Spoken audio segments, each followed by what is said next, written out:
So what does recovery mean in alcohol and drug addiction? Recovery from alcohol and drug addiction means to change your behaviors. When you look at the book of Alcoholics Anonymous, it actually uses the word recovered more than it does recover or recovery. And what it's saying is not that somebody has recovered from being an addict or an alcoholic.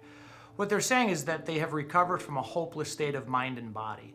So many families want to believe that the problem is just the drugs and the alcohol, and if those were to go away, all would be well. And what needs to be understood is that when the drugs and the alcohol go away, the reasons why they use bloom.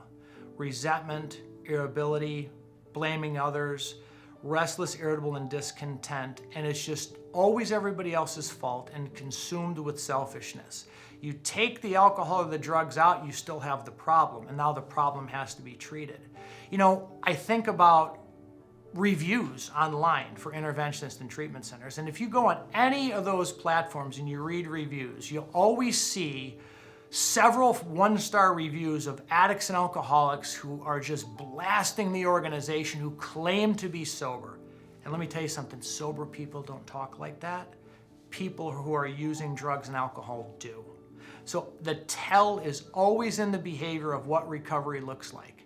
You know, if somebody's been sober for 10 years and then they start cheating on their spouse, they start cheating on their taxes, they start padding the expense account at work, they back into a parked car and they don't leave a note, they start getting short with people, they start gossiping, they stop spending time with their family, guess what?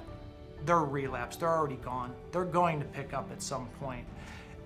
Bad behavior and negative thoughts with resentments and blaming others and selfishness cannot sustain sobriety.